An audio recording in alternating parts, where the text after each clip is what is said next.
A quick note ahead of this episode. Today, we will be discussing themes of mental health, self-harm and suicide. If this isn't the right episode for you right now, we encourage you to check out some of the other Business of Leadership episodes that are available in this series. If you need to talk to someone and you're based in Australia, you can contact Lifeline at 13 11 14 for crisis support.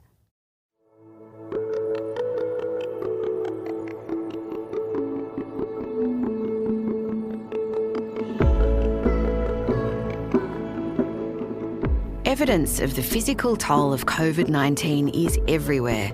Illness, isolation and loss of income are just some of the all too tangible examples of how we have been impacted by COVID-19.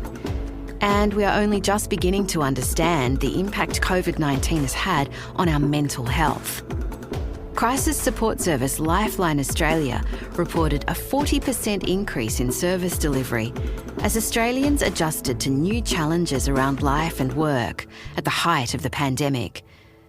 There has also been a marked shift in our collective attitudes towards mental health.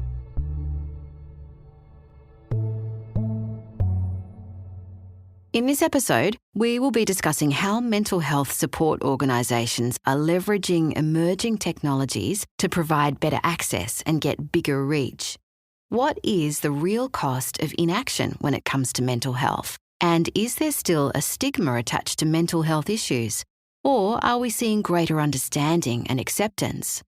We'll also be looking at the impact of poor mental health in the world of work, how employees and organisations alike are coping. What impact did the pandemic have on employee work-life balance? And how can workplaces take action now to help employees maintain their mental health and well-being for the benefit of the organisation and individual alike?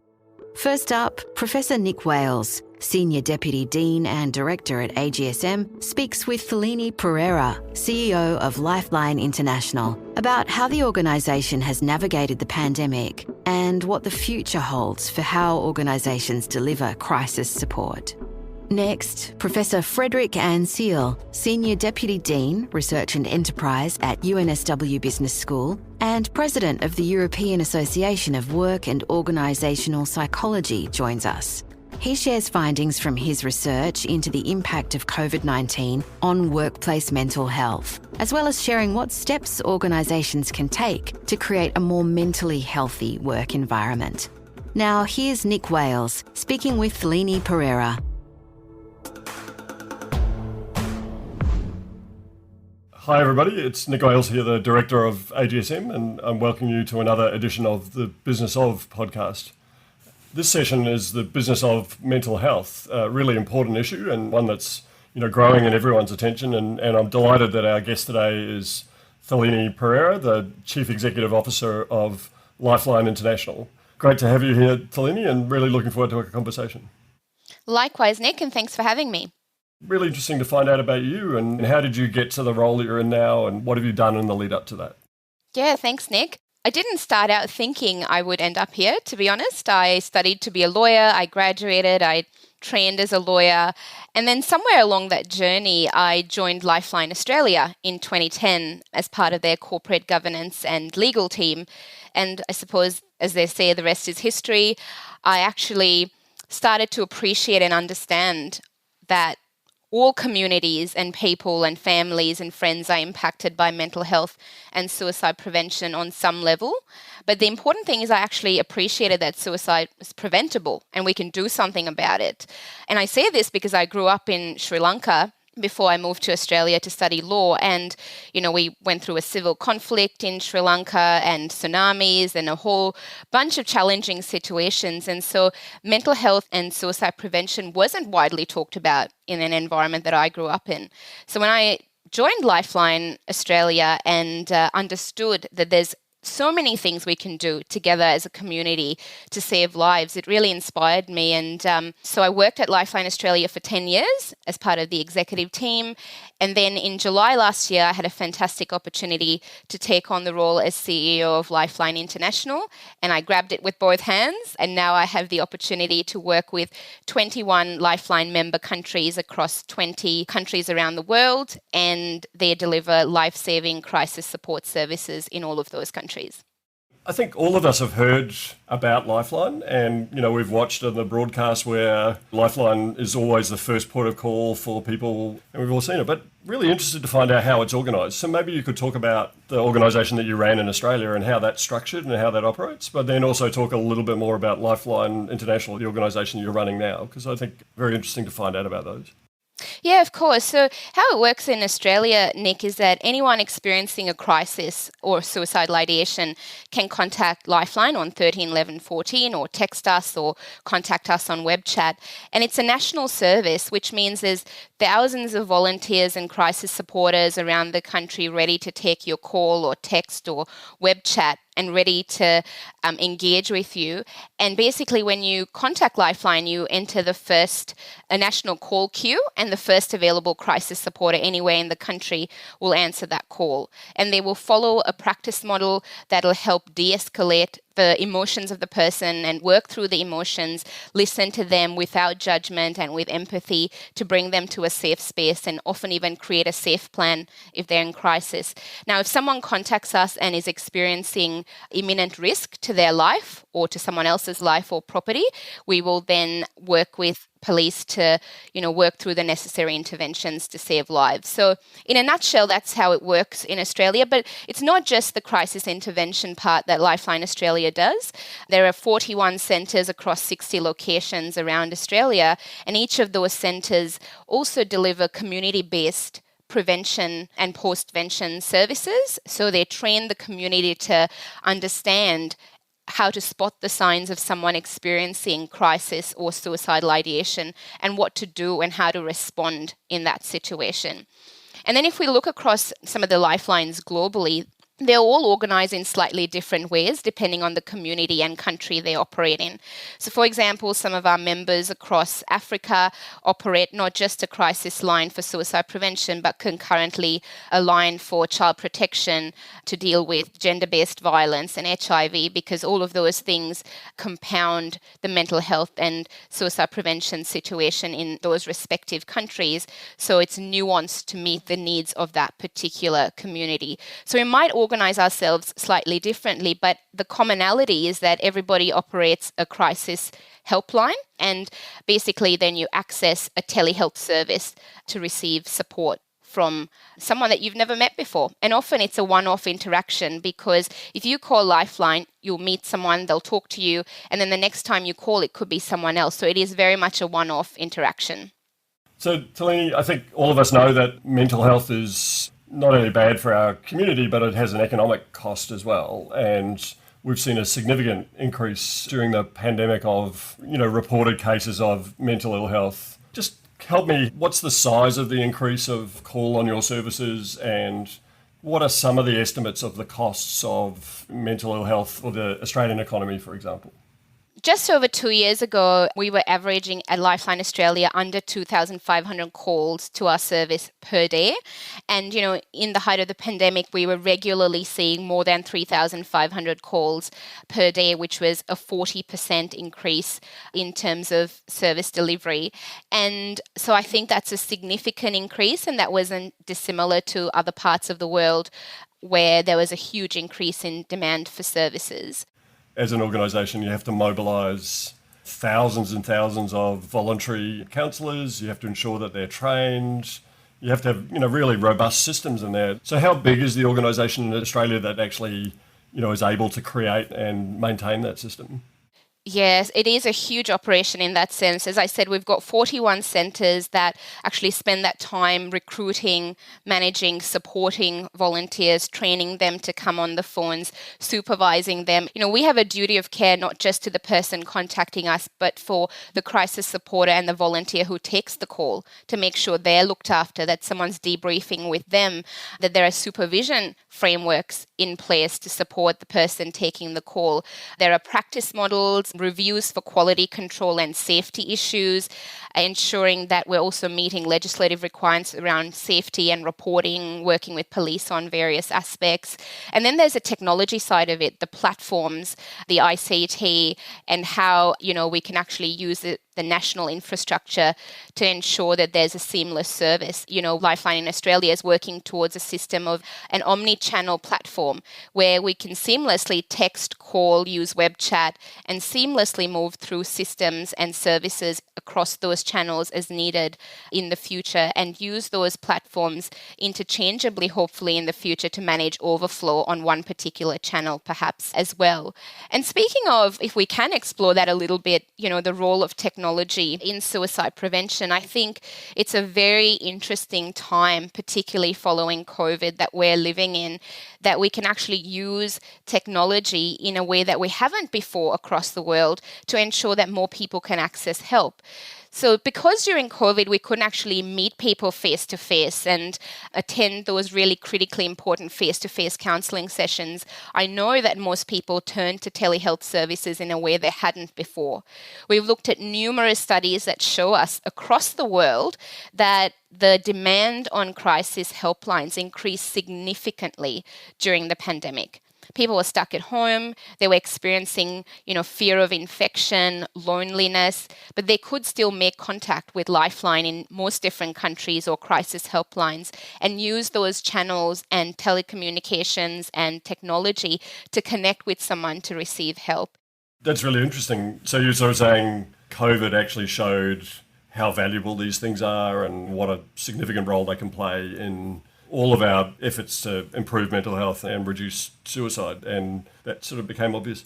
So I'm really interested in the technology because in some ways Lifeline is almost like a technology business, right? So the fact that it exists was the growth and use of telephones, and someone leveraged that technology to say, this is a great way for us to do these things. I'm sure that you guys are at the forefront of some of those PABX technologies and how do you reroute calls and all of those types of things. But now you're confronting, sort of mobile, you've got different demographics using different channels and all of those sort of things. We've got our core business, but we have to think about what are the new channels we add on and how we best operate in social media, for example.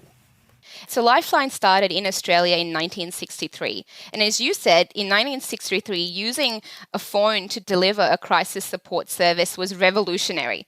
Hadn't been done before.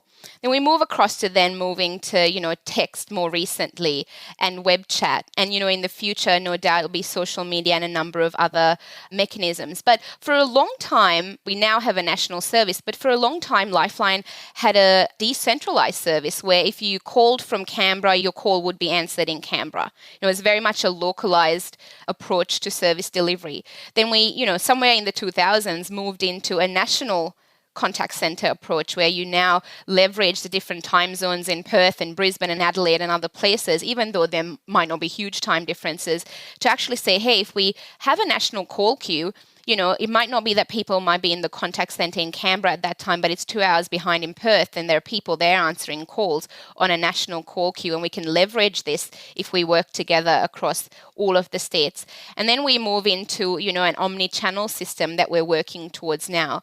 And so into the future, when we think about that, we absolutely have to keep our eye on the prize in terms of how do we meet people where they're at? And that is really the critical question. We should not be dictating the channels ourselves. We should be understanding from help seekers. If we approach this service like any other service and have the help seeker, the person seeking help, at the center of what we do, and we put ourselves in that person's shoes, how do we make it easy for that person to access help?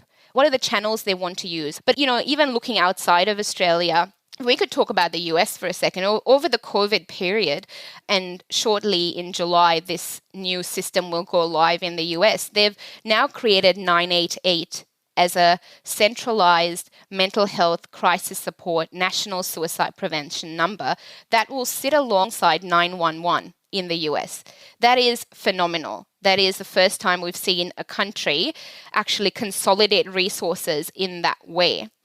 And what it does, we will see shortly when it goes live in July, what kind of a process they go through, how they live that new system out. We will no doubt learn from that and observe how things go in that space. I've also known that Canada is now approaching the 988 system themselves, and I know a couple of other countries that are looking at that.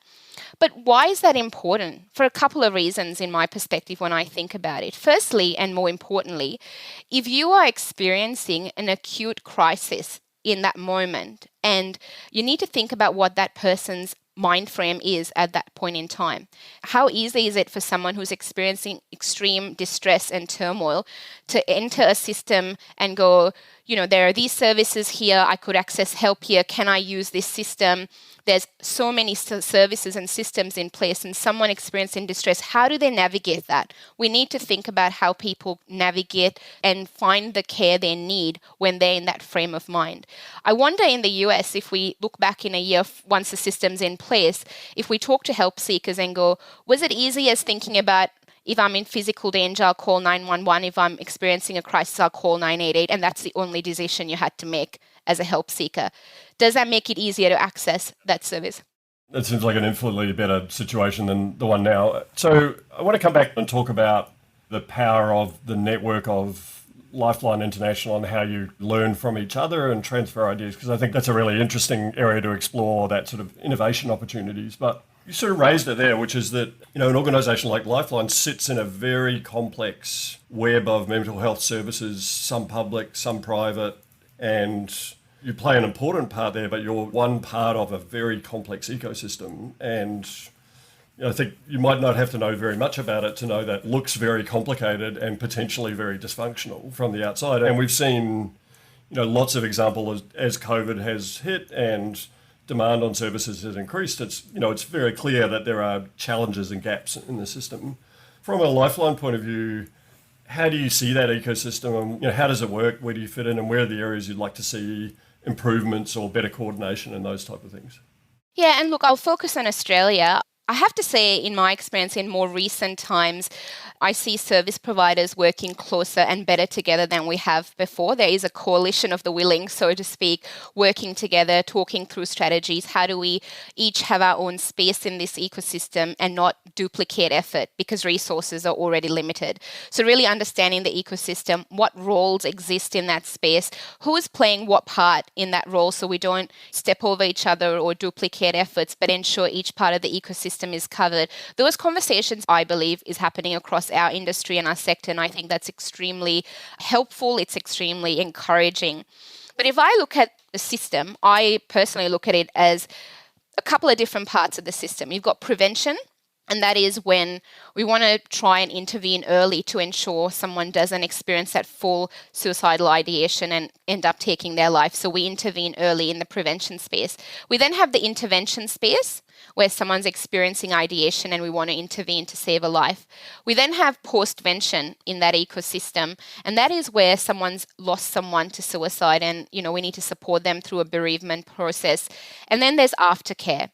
And aftercare is where someone's attempted to take their life, and let's say they've been then sent to hospital, and then they get discharged. And what happens next? Does that person go back to where they were before we found them and intervened? So you've got prevention, intervention, postvention, and aftercare broadly in our system. And there are different organisations and government services playing a role in each of those parts.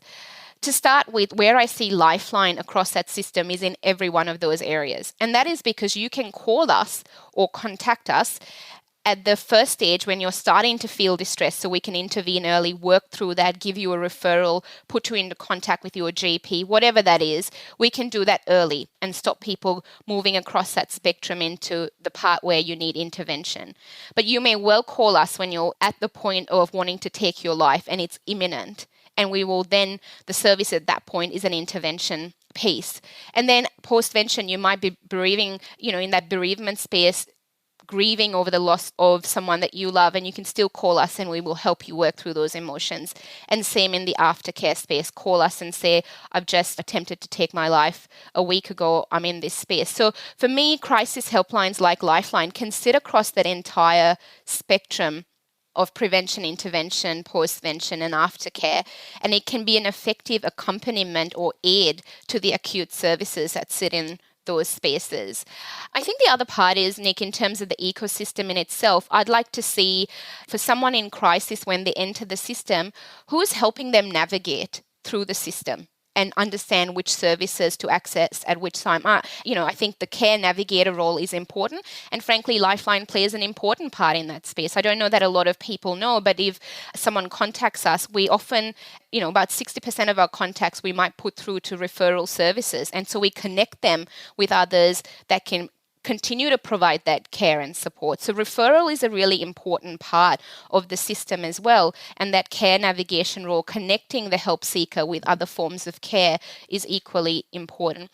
In terms of where I think we could do with investment, aftercare has been very underdone, I think, for a long time in Australia, so that when someone gets discharged from hospital, they could well go back to where they were. How do we ensure that we're providing the right support in that space? And having said that, I will commend the government, because quite recently there's been a huge investment announced to support universal aftercare in Australia.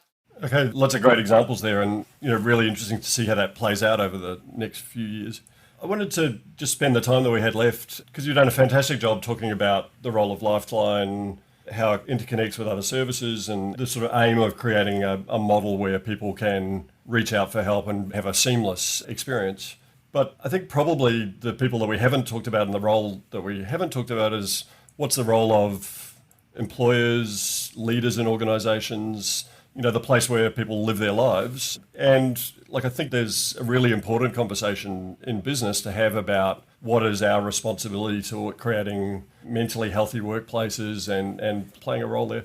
Have you got some thoughts or reflections on that, on what we should be thinking as leaders and the role that we should be playing?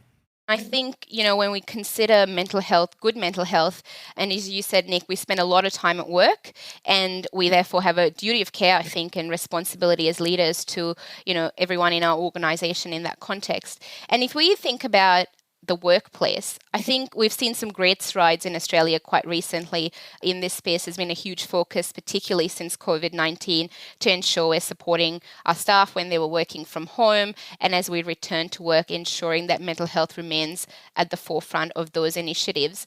I wanted to probably give a shout out to the Corporate Mental Health Alliance that has been formed fairly recently. It's been chaired by Steve Worrell, the CEO of Microsoft Australia, and it brings together business leaders and experts in suicide prevention on actually having these conversations and making resources available to the business community and to workplaces around how we approach mental health in the workplace. So I'd really encourage people to look up the Corporate Mental Health Alliance. There's some great resources on there, everything from how to balance high performance and mental health, how to start having the mental health conversation very early in our careers. There's a lot of great resources on there. But I guess I'll focus on a couple of things, because I know we're running out of time as well, is that we need to have good mental health support policies in our workplaces.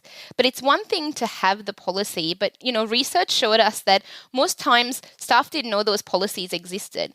So once we have a policy, what do we do with it? Do we keep reminding people it exists, that you can call EAP, that these are the, supports available to you, or do we just have the policy and it's there, we've ticked a box?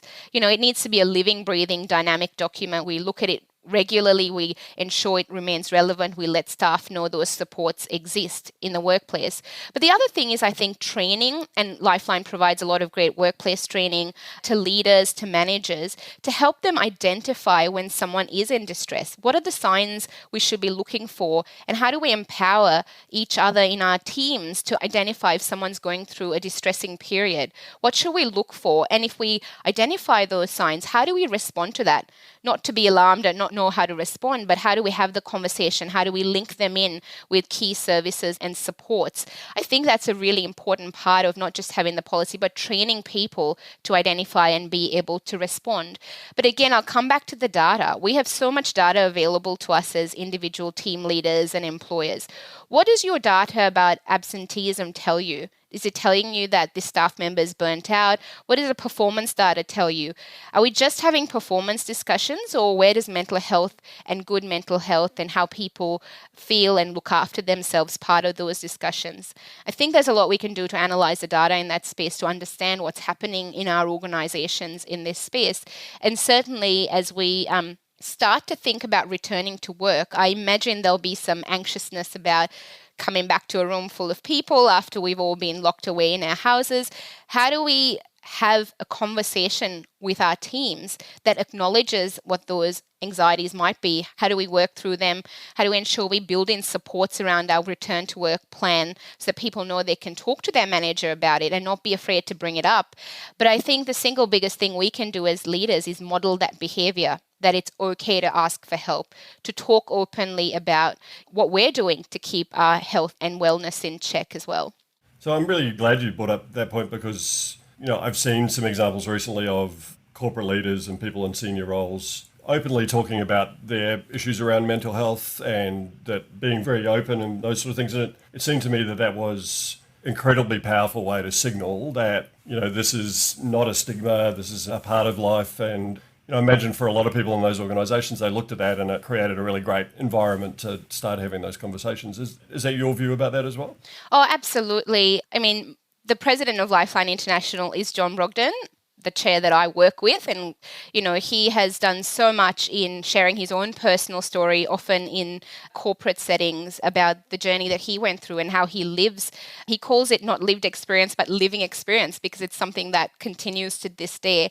How he manages that, talks about that. And I think a lot of people really appreciate that, and that resonates and, become relatable, that it's okay to be in these senior roles. We all experience difficulties and challenges. How do we address them? And it's okay to get help. It's okay to put your hand up and acknowledge it and seek help, and that you're not going to be considered as being weak or, not being able to tough it out or whatever they might be thinking in that context. So I think it's importantly, storytelling, I think, is really important in this space, as is lived experience.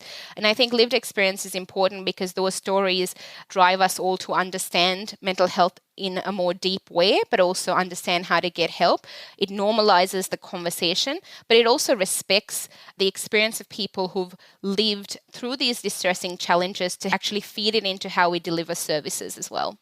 We talked about some examples of innovations that you've seen around the network, and some of them were community-based or those sort of things, but there is another layer of potential innovation, which is about leveraging data and predictive analytics and some of those types of things, which can really have a potential to change the landscape for, identifying mental ill health and suicide prevention. Yeah.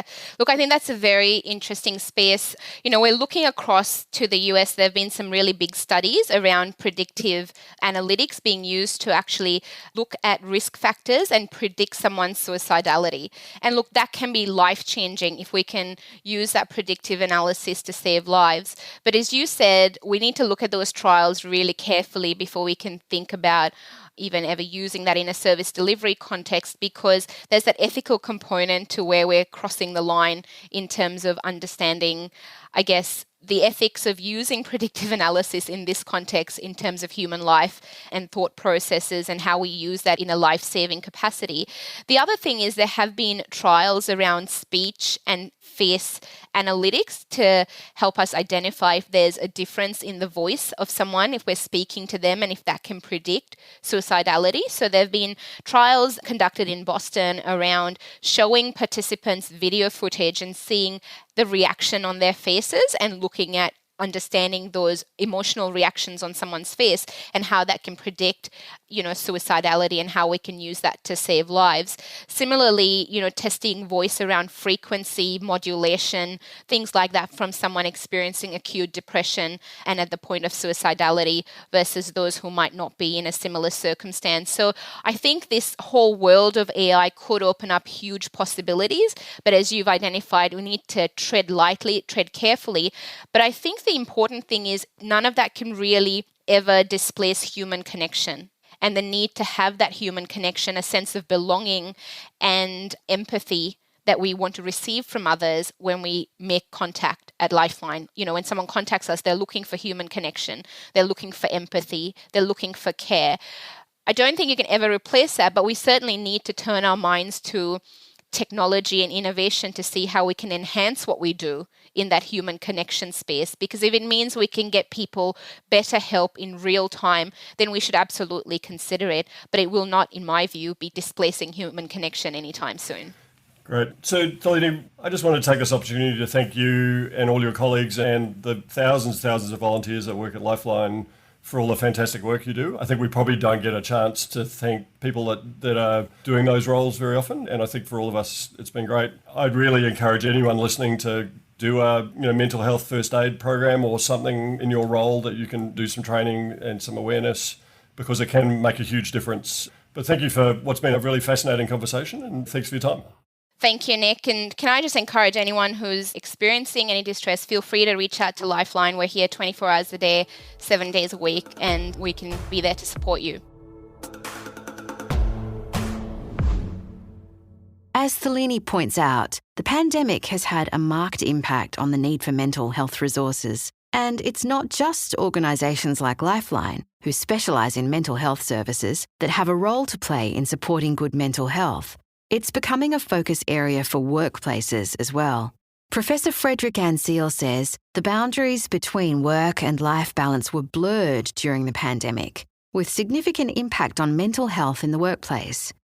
He explains how homeschooling, loss of income, isolation from peers, family and friends, and an uncertain future all impacted the well-being of employees and workplaces.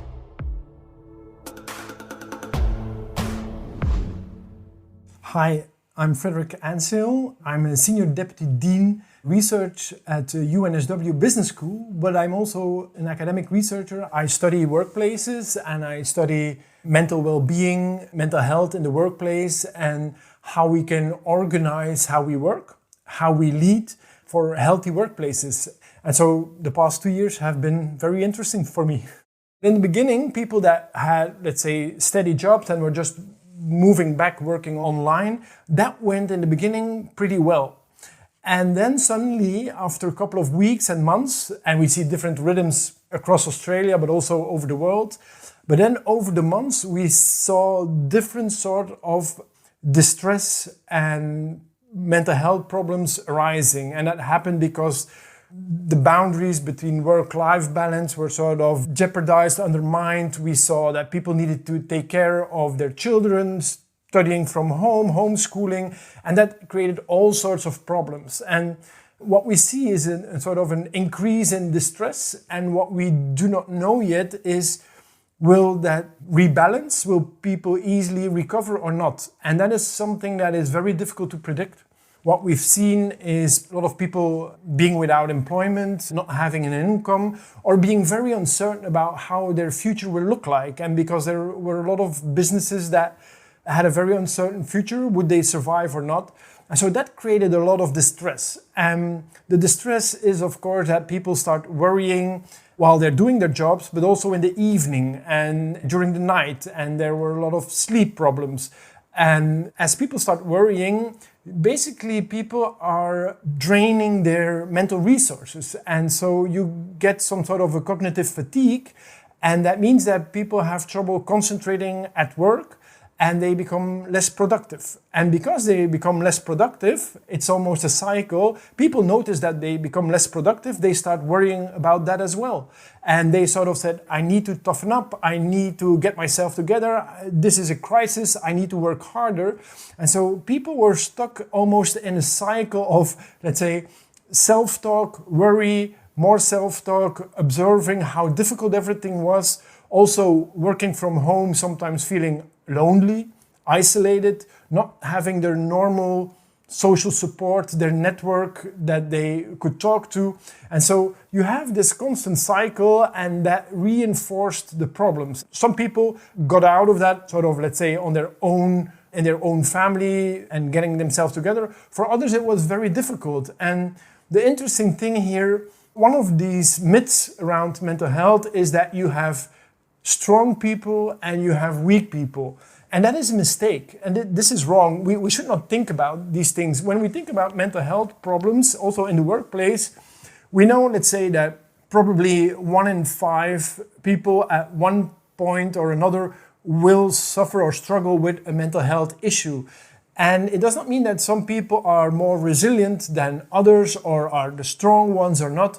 what happens is sometimes that at one point in your life, you can easily deal with some problems, and you might have the same sort of problems 6 months later and not find a way to cope with them. And so mental health is not something that is an individual trait or disposition, although of course you can build strength. But what we see, it is a variable, something that is influenced by time, coincidence, environmental stressors, your support network that you have. And so it's very difficult to predict when somebody will struggle more with mental health issues or not.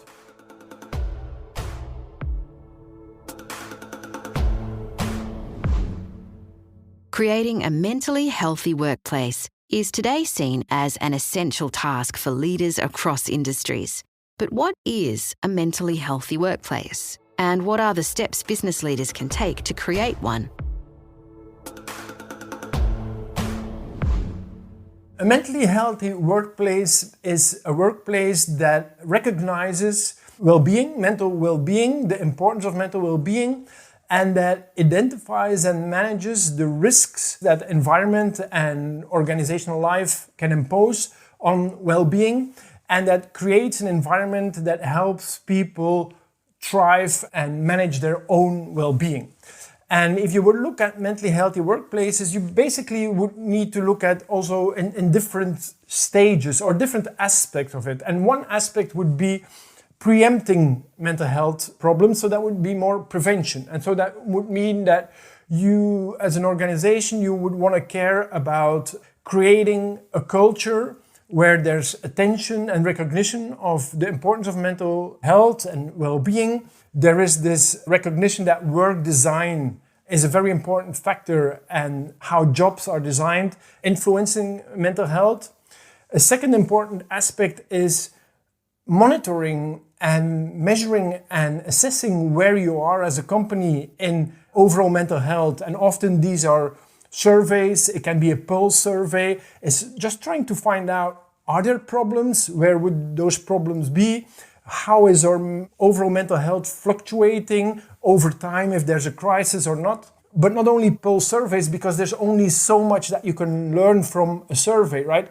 It also means going out there, talking to individuals and listening, and really listening, because there's a lot of companies that say that they're listening, but then do not act on it. And so genuine, authentic listening means that you come without any sort of preconceived conception about what the problem would be, but that you really listen.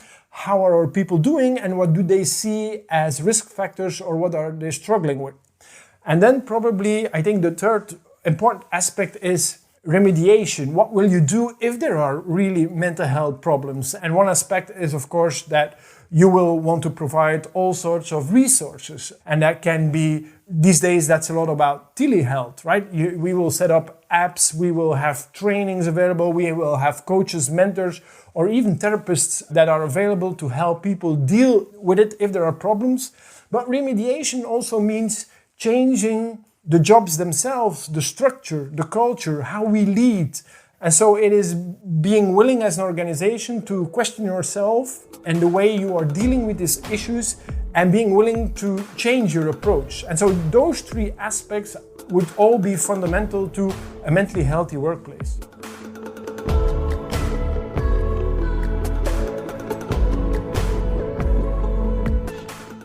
Thank you for joining us for the Business of Mental Health. To find out more about the AGSM Business of Leadership podcast series, search for AGSM's The Business of podcast online. Please share, rate and review, and subscribe to AGSM's Business podcast on your favourite podcast platform, and look out for future episodes. In the meantime, you can follow AGSM at UNSW Business School on LinkedIn and Facebook for more industry insights for an accelerating world, or find us at agsm.edu.au. Until next time, thank you for listening.